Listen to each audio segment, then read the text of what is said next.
¿Alguna vez te has preguntado cuál es el sentido de tu vida?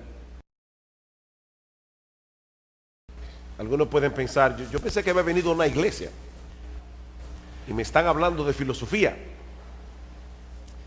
Cuando tú abres los ojos cada mañana, ¿qué es lo que te mueve a levantarte de la cama y a ponerte en movimiento? A todos nos gusta pensar que las cosas que hacemos son importantes y que hacen alguna diferencia, que nosotros vamos a dejar una huella en el mundo cuando salgamos de aquí, pero ¿realmente es así? O para ponerlo en una forma más general, ¿hay algún propósito y significado para la existencia del hombre en un mundo como este? Donde tenemos que enfrentar tantos problemas, tantas injusticias, tantas cosas torcidas que no parecen enderezarse nunca. ¿De qué sirven nuestros logros? O comportarse de cierta manera, si al final de cuentas todos vamos a morir, no importa cómo hayamos vivido. Ese es el tipo de cuestionamientos que se plantea el autor del libro de Eclesiastés, que comenzaremos a estudiar a partir de esta mañana. Y su respuesta inicial es tan desalentadora, tan devastadora, que algunos se preguntan cómo es posible que un libro como ese haya sido incluido en la Biblia. Una lectura superficial de Eclesiastés puede llevarnos a pensar que este libro fue escrito por un filósofo fatalista, no por un hombre inspirado por el Espíritu Santo. Para que tengan una idea del tipo de declaraciones que vamos a ver a lo largo de esta serie, permítanme darles un breve muestrario. Eclesiastés capítulo 2, versículo 17. Aborrecí por tanto la vida. Eso dice un hombre inspirado por el Espíritu de Dios. Aborrecí por tanto la vida, porque la obra que se hace debajo del sol me era fastidiosa, por cuanto todo es vanidad y aflicción de espíritu. Asimismo aborrecí todo mi trabajo que había hecho debajo del sol, el cual tendré que dejar a otro que vendrá después de mí. Eclesiastés 3:18. Dije en mi corazón, es así por causa de los hijos de los hombres, para que Dios los pruebe y para que vean que ellos mismos son semejantes a las bestias. Porque lo que le sucede a los hijos de los hombres y lo que le sucede a las bestias, un mismo suceso es. Como mueren los unos, así mueren los otros, y una misma respiración tienen todos. Ni tiene más el hombre que la bestia, porque todo es vanidad. Eclesiastés capítulo 7, versículo 15. Todo esto he visto en los días de mi vanidad. Justo hay que perece por su justicia. Un justo que perece por su justicia. Y hay impío que por su maldad alarga su vida. No seas demasiado justo. Oigan lo que dice la Biblia. No seas demasiado justo, ni seas sabio con exceso. ¿Por qué habrías de destruirte? No hagas mucho mal, ni seas insensato. ¿Por qué habrás de morir antes de tu tiempo? Y yo no voy a hacer ningún comentario, simplemente estoy leyendo algunos versículos. Capítulo 8, versículo 14. Hay vanidad que se hace sobre la tierra, que hay justos a quienes sucede como si hicieran obras de impíos. Y hay impíos a quienes acontece como si hicieran obras de justo. Digo que esto también es vanidad. Por tanto alabé yo la alegría que no tiene el hombre bien debajo del sol, sino que coma y bebe y se alegre, y que esto le quede de su trabajo los días de su vida, que Dios le concede debajo del sol.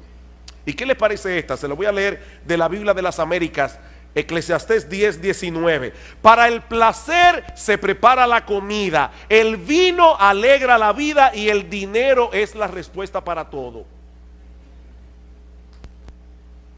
Alguna persona dice medio en broma, el dinero no te lleva a la felicidad, pero te deja como a una cuadra. Y uno se ríe de ese tipo de declaraciones, pero encontrarla en la palabra de Dios, mis hermanos, eso es otra cosa. Es por eso que algunos consideran el libro de Eclesiastés como el más enigmático de todos los libros de la Biblia. De hecho, una persona le llama a Eclesiastés el niño problemático de la familia de los libros de la Biblia. Sin embargo, como espero que nosotros veamos a lo largo de esta serie, este no solo es un libro fascinante, inspirado por el Espíritu de Dios, un libro que nos prepara para recibir el Evangelio de Jesucristo, sino que también es de gran ayuda para que los creyentes tengan una correcta perspectiva de la vida aquí y ahora. Lo que hace el autor de Eclesiastés, como veremos en un momento, es examinar la vida del hombre desde una perspectiva completamente secular, sin tomar en cuenta la existencia de Dios, para entonces mostrarnos que desde ese punto de vista la vida del hombre es completamente absurda. La vida del hombre no tiene ningún sentido. En la mañana de hoy yo quisiera introducir este libro de las Escrituras considerando básicamente tres cosas: su autor, su tema y su propósito. Eso es todo lo que vamos a ver en esta mañana. Veremos el autor de Eclesiastés, el tema de Eclesiastés y el propósito de Eclesiastés. Versículo 1, Eclesiastés capítulo 1, versículo 1. Palabras del predicador, hijo de David, rey en Jerusalén. Esta palabra que nuestras versiones de la Biblia traducen como predicador es la palabra hebrea Kohelet, un título que se le daba en aquellos días a un orador oficial que tenía la autoridad para convocar una asamblea y para enseñar a una asamblea.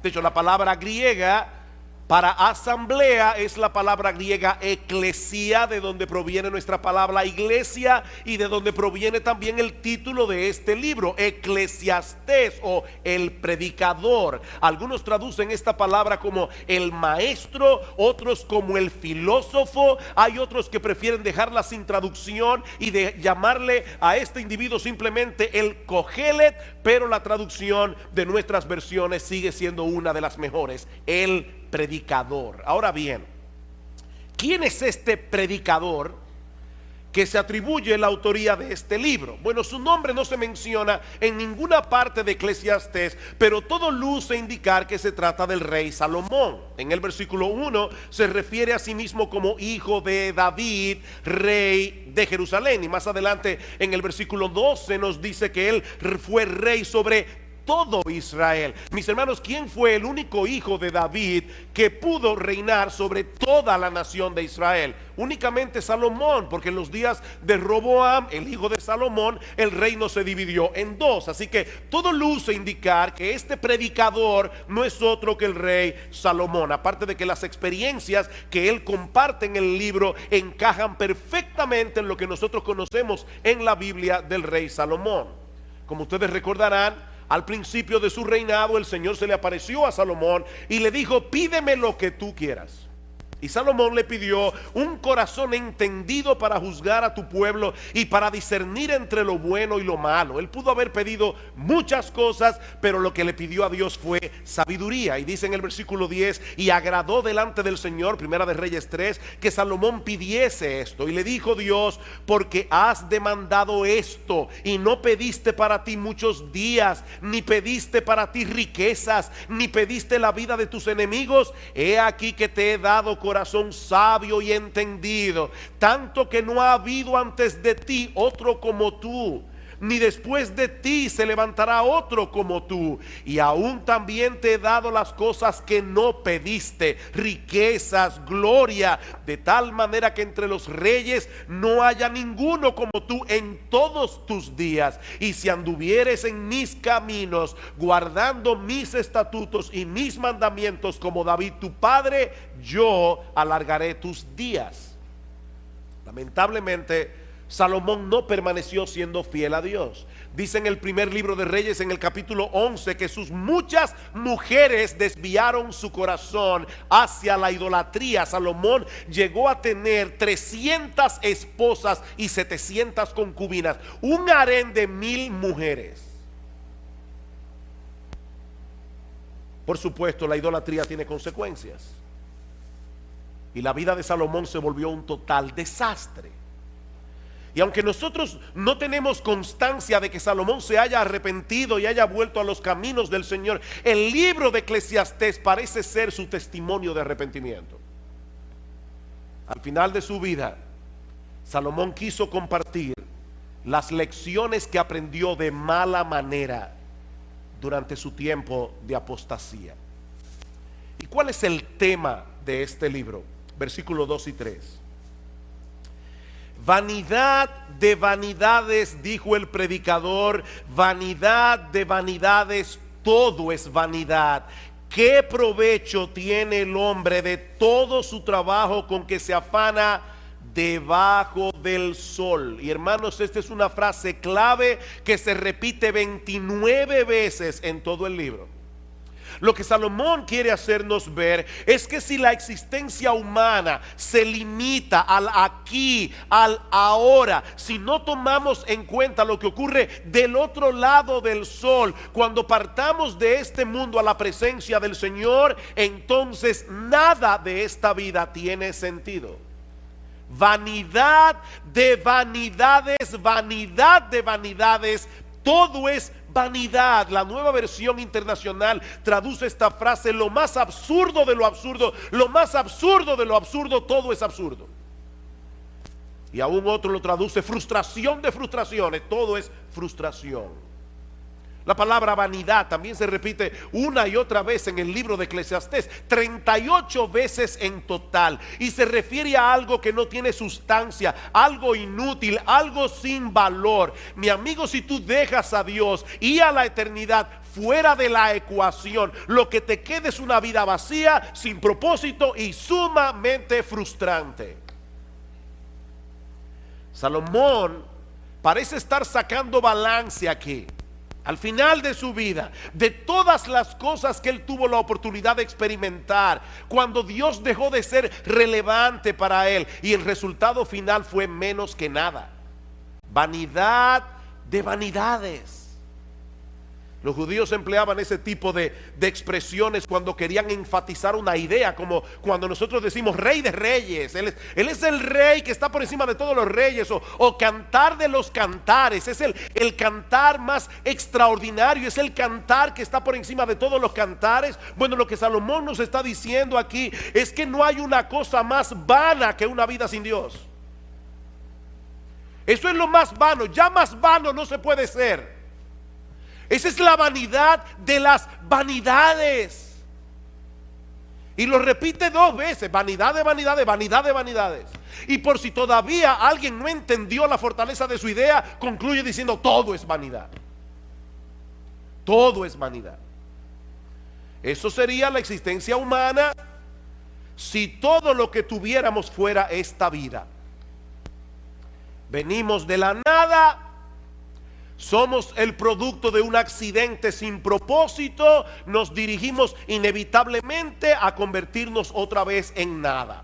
Y entre una nada y otra nada, nosotros tenemos que estar viviendo en este mundo lleno de dificultades, lleno de problemas, donde los momentos de felicidad son muy escasos y muy transitorios.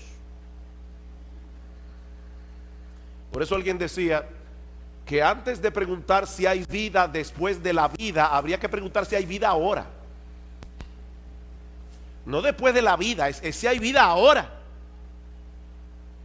Un día viene, otro día va, muy similar al anterior, y después de muchos días, la muerte. La pregunta es: ¿para qué afanarse tanto?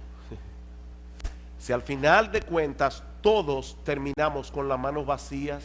Versículo 3: ¿qué provecho tiene el hombre de todo su trabajo con que se afana debajo del sol? ¿Cuál es tu ganancia?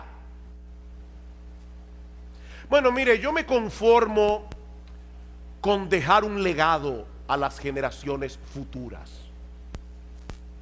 Genial. Pero ¿de qué te sirve eso a ti? Decía el cineasta Woody Allen: yo no quiero alcanzar la inmortalidad a través de mi obra, yo quiero alcanzarla no muriéndome. El problema es que no tenemos esa alternativa. No tenemos esa alternativa. Todos tenemos una cita ineludible con la muerte. Y lo que Salomón nos está diciendo aquí es que si contemplamos la vida sin tomar en cuenta lo que trasciende la temporalidad de este mundo, todo se vuelve fatigoso, todo se vuelve frustrante. Eso es lo que él pasa a probar a partir de los versículos 4 al 11, usando algunos ejemplos de la creación y de la experiencia humana. Versículo 4, generación va y generación viene, mas la tierra siempre permanece. Una generación se va levantando, la otra va envejeciendo. Y a veces tenemos la sensación de que algo está pasando, algo está cambiando entre una generación y la otra. Pero esa generación que está surgiendo ahora, mañana estará en el mismo lugar donde nosotros estamos hoy. Cuando yo contaba la historia de la iglesia nuestra, de esta iglesia, siempre decía que nosotros comenzamos un grupito de 12 jóvenes y 3 señoras mayores. Hasta que un día mi esposa me dijo: mi amor, ¿tú te has puesto a pensar que las famosas 3 señoras mayores tienen menos edad que la que tú tienes ahora? Tenían en aquel momento, cuando comenzó la iglesia, menos edad que la que yo tengo ahora. Yo seguía llamándole a una persona mayor, de 40 y pico de años. Claro, yo tenía 22. Y los que se levantarán después de nosotros repetirán el mismo ciclo otra vez. No porque la historia humana sea cíclica, como dicen algunos, sino porque en el fondo el hombre sigue siendo el mismo. Ahora tenemos computadoras, tenemos internet, tenemos muchísimas cosas, pero el hombre sigue siendo el mismo. Escuchen este comentario. Los muchachos de ahora aman el lujo, se comportan de una forma inapropiada, desacatan la autoridad y no muestran respeto hacia los que son mayores que ellos. ¿Verdad que parece una declaración muy actual? Eso lo dijo Sócrates en el siglo V antes de Cristo. ¿Y qué le parece esta de Pedro el Ermitaño? Pedro el Ermitaño nació en el 1050, murió en el 1115. Los jóvenes de hoy solo piensan en sí mismos, no tienen ninguna reverencia hacia sus padres, o los ancianos se impacientan ante toda la restricción y hablan como si lo supieran todo.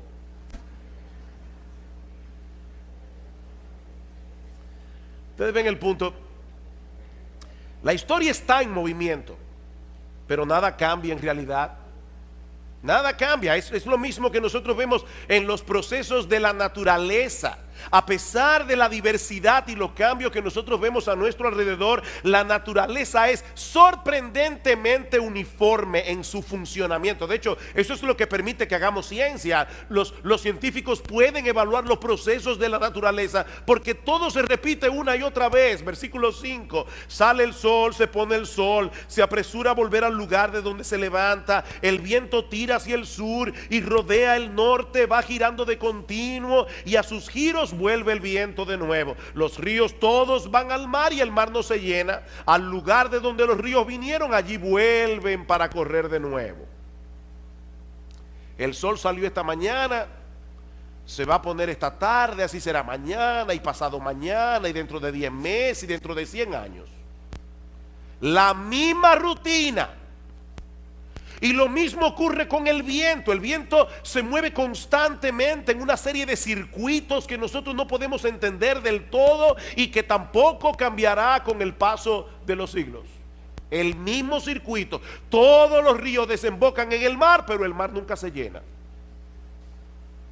Y al lugar de donde los ríos vinieron, allí vuelven para correr de nuevo. La misma cosa una y otra vez. Y esa monotonía de la naturaleza no es otra cosa que un reflejo de la monotonía de la vida humana. En ciencia política hay un principio que se conoce como el gatopardismo, por una novela que se llamó El gato pardo, donde apareció esta frase memorable: si queremos que todo siga como está, necesitamos que todo cambie. ¿Cómo así?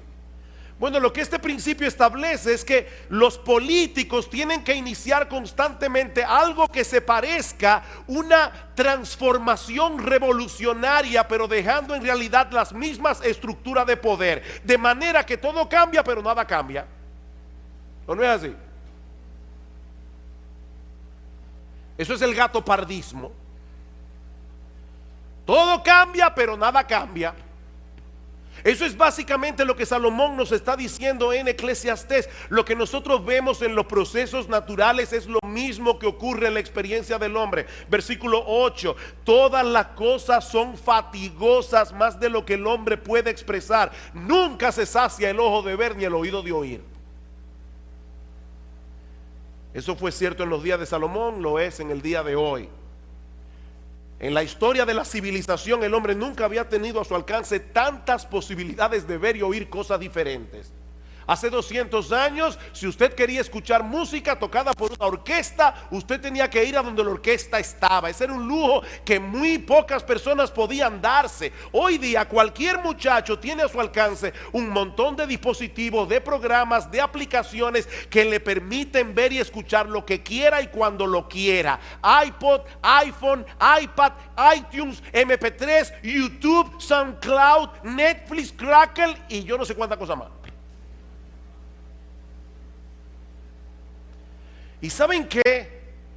No importa cuántas cosas veas, no importa cuántas cosas escuches, nunca te sentirás satisfecho. Nunca te sentirás plenamente satisfecho. Yo recuerdo cuando era niño, a mi padre le encantaba hacernos cuentos árabes. Y yo recuerdo uno en particular donde había un rey que le ofreció la mitad de su reino a cualquier persona que pudiera llevarle algo que fuera más pesado que lo que él tenía en su mano. Y las personas comenzaron a traer cosas pesadas, lingotes de oro cada vez más pesadas, y siempre lo que el rey tenía en la mano pesaba más. Y la gente decía, ¿cómo es posible que este hombre pueda tener algo en su mano envuelto en un pañuelo que pese más que todo lo que nosotros llevamos? Finalmente un sabio que le dijo, lléveme donde el rey. Cuando pusieron el pañuelo en la balanza, este sabio cogió un poco de tierra, lo puso en la otra balanza y la tierra pesó más. Y todos quedaron sorprendidos hasta que él dio la explicación. Lo que hay envuelto en ese pañuelo es un ojo humano. Y el ojo humano no se sacia con nada, pero al final tendrá que contentarse con un puñado de tierra. Nunca se sacia el ojo de ver. Siempre queremos ver otra cosa, escuchar otra música, tener otra experiencia. Lo que ayer me emocionaba, hoy me causa aburrimiento. ¿O no es así? Así como el mar nunca se llena, nuestros sentidos tampoco. Es por eso, hermanos, que la industria del entretenimiento es tan exitosa. Nosotros queremos algo nuevo, algo que nos libere de ese ciclo interminable de insatisfacción y de hastío. El problema es que todo lo que el mundo ofrece debajo del sol nos deja exactamente en el mismo punto de partida. Versículo 9. ¿Qué es lo que fue? Lo mismo que será.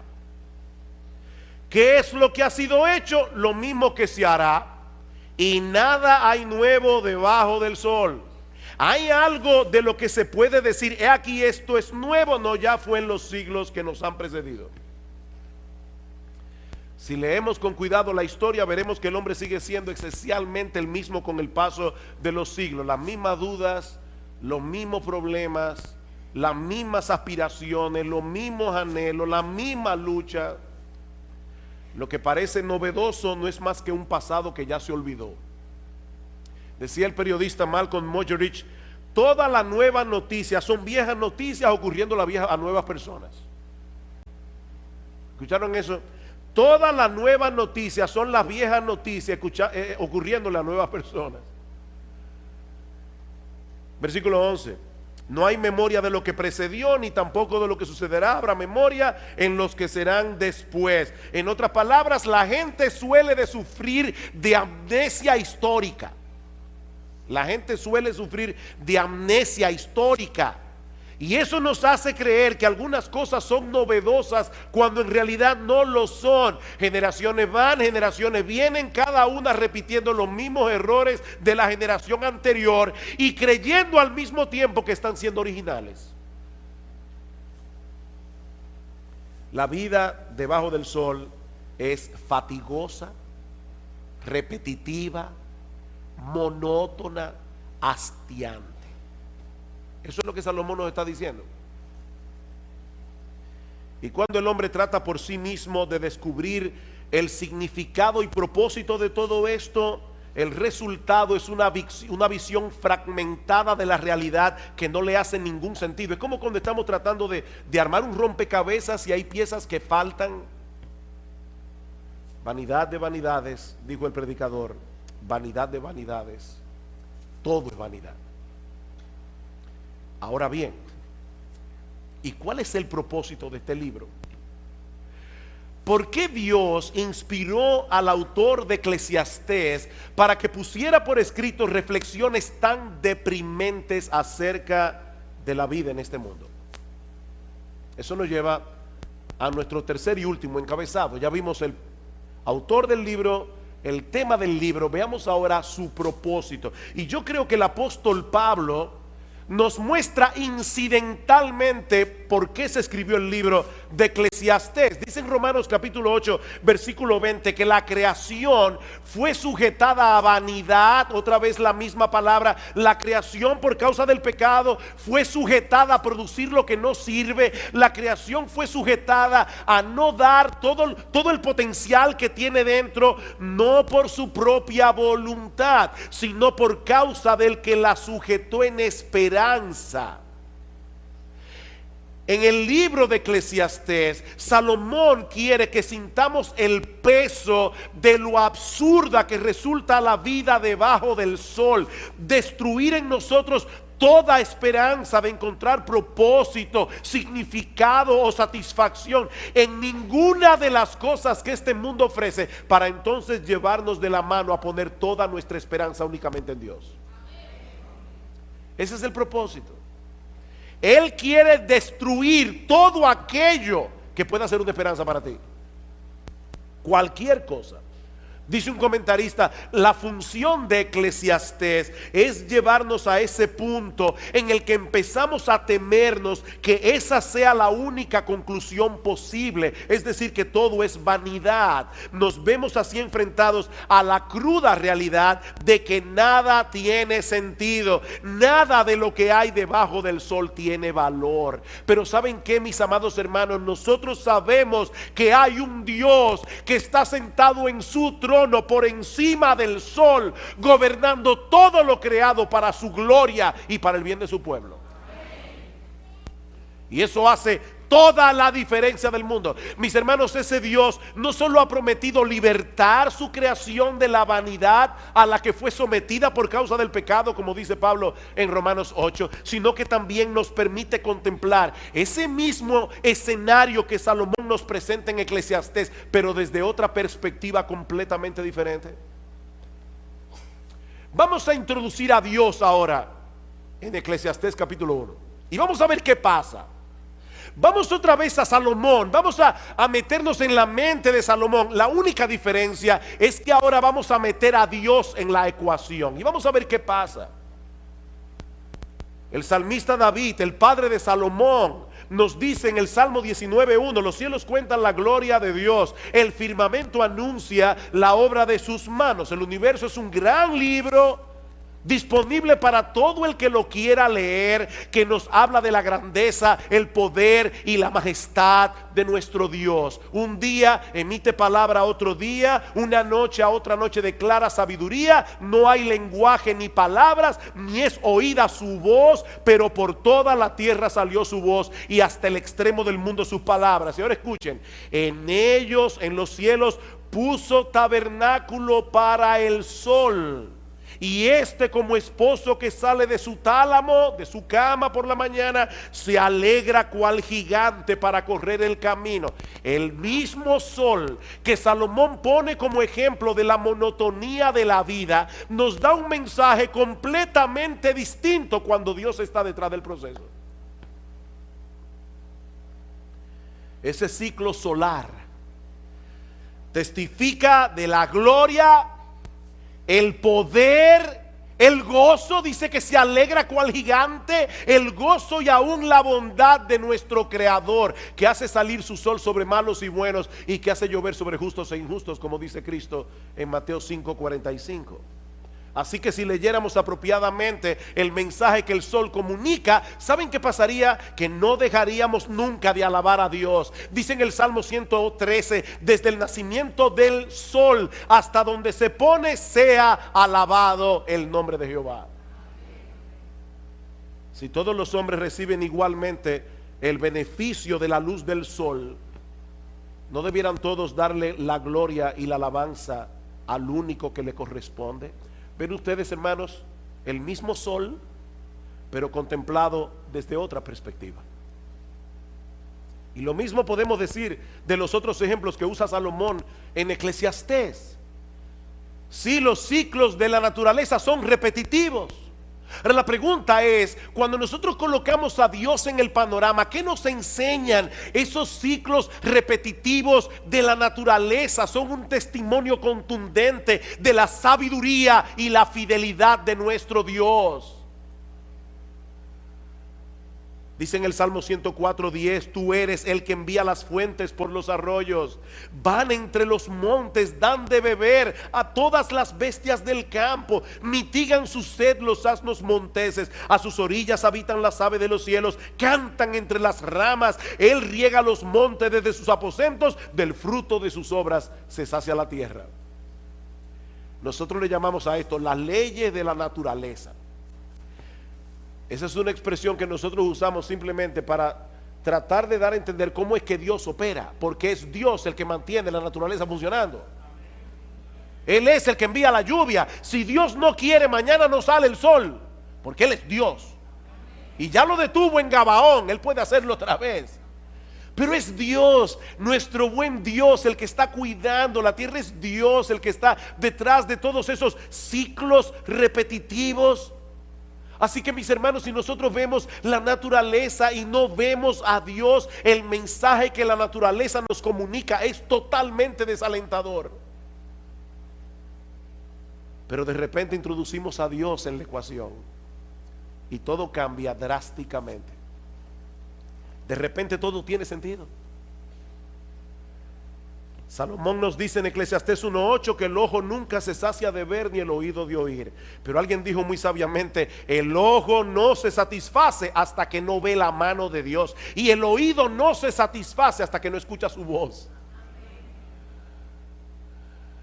Mis ovejas oyen mi voz, dice el Señor en Juan 10:27, y yo las conozco y me siguen, y yo les doy vida eterna, y no perecerán jamás, ni nadie las arrebatará de mi mano. Yo soy el pan de vida. El que a mí viene nunca tendrá hambre, y el que en mí cree no tendrá sed jamás. Ustedes se dan cuenta, hermanos, del contraste tan marcado que hay entre Eclesiastés y el Evangelio. Por un lado, vanidad de vanidades, todo es vanidad. Por el otro lado, yo he venido para que tengan vida y para que la tengan en abundancia. Juan capítulo 10, versículo 10. Salomón nos dice en Eclesiastés 1:9 que no hay nada nuevo debajo del sol. Y luego pregunta en el versículo 10, ¿hay algo de lo que se puede decir, he aquí esto es nuevo? La respuesta es, sí lo hay. ¿Hay algo nuevo? Sí lo hay, sí lo hay. Siempre y cuando contemplemos a Dios en el centro de todo. Ese es el punto. Sí lo hay. Hay un nuevo pacto en la sangre del Señor Jesucristo.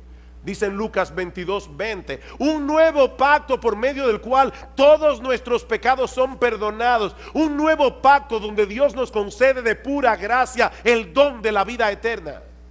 Sí hay algo nuevo. Dice en Ezequiel capítulo 36 que Dios promete darnos un nuevo corazón, para que podamos reverenciarle como es debido, para que podamos obedecer sus mandamientos. Dice en 2 Corintios 5:17 que si alguno está en Cristo, nueva criatura es. Sí, Salomón, hay algo nuevo. Dios me hizo nuevo, Dios me transformó, Dios me libertó del pecado. Si alguno está en Cristo, nueva criatura es. Las cosas viejas pasaron, y aquí todas son hechas nuevas. Hay algo nuevo, sí, Salomón dice en Efesios 4:24 que Dios nos ha dado un nuevo hombre, creado según Dios en la justicia y santidad de la verdad. Y por si todo esto fuera poco, dice en Apocalipsis 21:5, y el que estaba sentado en el trono dijo: he aquí, yo hago nuevas todas las cosas. Todas las cosas. Queridos hermanos, algún día todo será nuevo. Algún día todo será nuevo. Esta creación que fue sujetada a vanidad, esta creación que fue sujetada a producir lo que no sirve, será libertada de la esclavitud de la corrupción, dice Pablo en Romanos 8:21, a la libertad gloriosa de los hijos de Dios. En aquel día será eliminado por siempre todo vestigio del pecado en nosotros y en lo creado. Y ¿saben qué, mis amados hermanos? Nunca más experimentaremos la frustración y el hastío que muchas veces experimentamos en este mundo caído, aún los cristianos. O tú nunca te aburres, tú nunca te hastías, nunca te sientes frustrado.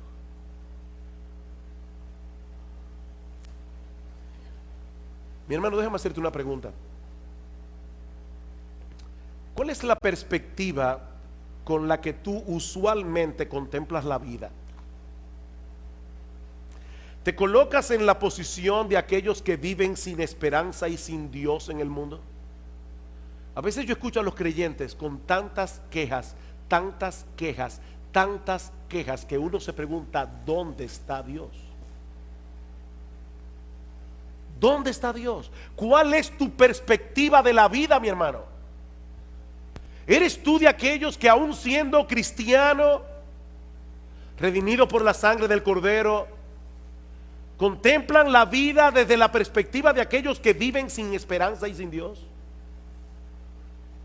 ¿O te levantas por encima de lo que tus ojos ven debajo del sol para contemplar todas las cosas a través de la presencia omnipresente de Dios en el mundo? Miren, hermanos, no hay que ser un incrédulo para perder de vista a Dios.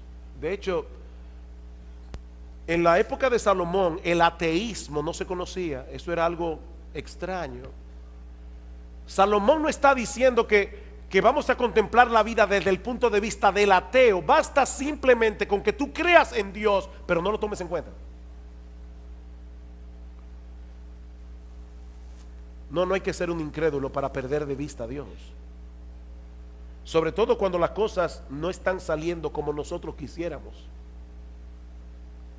Pero Dios sigue estando en su trono, dando un sentido y propósito a todas las cosas, para que al final de la historia todas redunden para su gloria y para el bien de su pueblo.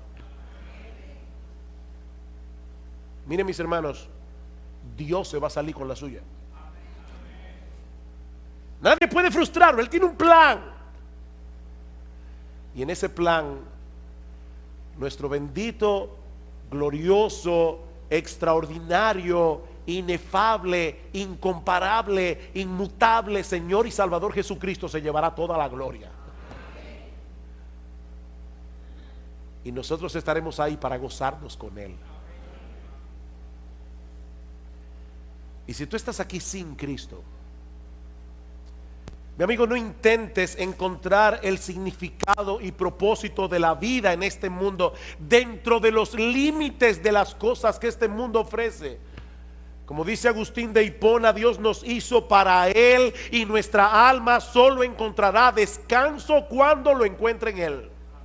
No hay alternativa. En tu corazón hay un hueco del tamaño de Dios que solamente Dios puede llenar. Mi amigo, fuera de Cristo todo es absurdo, y lo que es 1000 veces peor, fuera de Cristo solo obtendrás de Dios condenación y juicio por causa de tus pecados.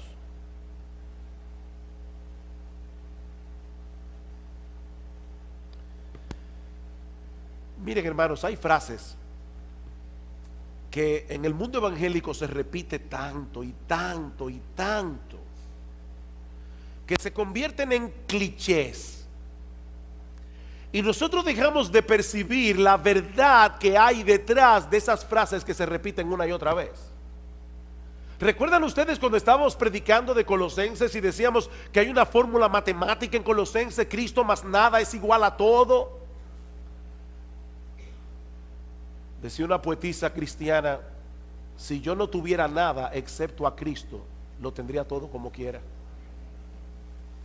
Eso no es un cliché. Eso es una gran verdad.